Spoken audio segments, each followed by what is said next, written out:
Serial वसुधा के आने वाले एपिसोड में जहां पर चंद्रिका सुनने वाली है देव और वसुधा के बीच की सारी बातें। वो सुन लेगी कि देव जानता है असलियत और वो नहीं जानती है। अब उसे समझ में आ गया है कि कहीं ना कहीं चंद्रिका बड़ी गलती कर रही है और उसने वसुधा को समझने में बड़ी गलती कर दी है। इसीलिए तो उसने वसुधा को अकेले में बुलाया और बुलाकर उससे सारी सच्चाई पूछी कि आखिरकार उसने मेघा को वो सब बातें बोली थी या नहीं बोली थी। अब ये डर लगा हुआ है वसुधा को कि अगर उसने सच्चाई बता दी तो हो सकता है कि मेघा मंगलसूत्र वाला सच भी चंद्रिका को बता दे।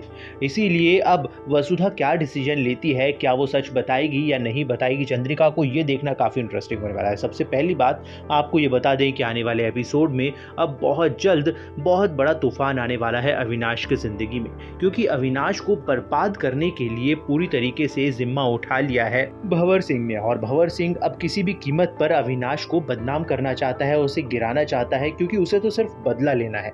ये तो महज एक टोकन अमाउंट था जो 5 लाख का उसने मंगवाया था अविनाश से, और ये जो वो मांग रहा है सिर्फ और सिर्फ फॉर्मूला मांग रहा है सारे के उनके प्रोडक्ट्स का। लेकिन ये तो एक जाल है अविनाश को फंसाने के लिए। अगर अविनाश ये सारे के सारे प्रोडक्ट का सारे सैंपल्स भी दे देगा और सारे फॉर्मूलाज भी दे देगा तो हो सकता है तब भी भंवर सिंह ना छोड़े अब अविनाश को, क्योंकि वो तो अब पूरी तरीके से इसके पीछे लग चुका है। फिलहाल तो अब अविनाश की मदद करने के लिए सिर्फ एक ही शख्स है जो उसे बचा सकता है, वो है सिर्फ वसुधा।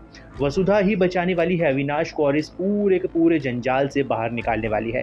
फिलहाल ये देखना काफ़ी इंटरेस्टिंग होने वाला है कि अब वसुधा जिस तरह से अविनाश को बचाएगी उसके बाद में अब वसुधा के ऋणी हो जाएंगे सब लोग, वसुधा के पीछे पागल हो जाएंगे, क्योंकि अब वसुधा ने इतना बड़ा काम कर दिया है, बड़ी मुसीबत से बचा लिया। लेकिन इन सब के चक्कर में अब दिव्या और अविनाश के बीच का जो रिश्ता है वो पूरी तरीके से डिस्ट्रॉय होता हुआ नजर आने वाला है। लेकिन फिलहाल तो अब मेघा लगी हुई है कि वो किसी भी तरह से अब वसुधा को रोके और सच्चाई तक ना पहुंचने दे, क्योंकि वो जानती है कि अगर वसुधा ने कोई ना कोई सबूत ऐसा ढूंढ लिया मेघा के खिलाफ तो हो सकता है वो उसका पूरा प्लान बर्बाद कर दे। इसीलिए अब वो लगी हुई है कि वसुधा को अपने रास्ते से हटाने के लिए उसका परमानेंट सॉल्यूशन यानी उसे जान से मार दे। फिलहाल देखना काफी इंटरेस्टिंग होगा, क्योंकि वसुधा को तो कुछ होने वाला है नहीं, बल्कि बड़ा कांड मेघा के ही साथ हो जाएगा। वो क्या होने वाला है ये आपको आने वाली अपडेट में पता चलेगा। तो तब तक बने रहिए हमारे साथ में और देखते रहिए सीरियल वसुधा।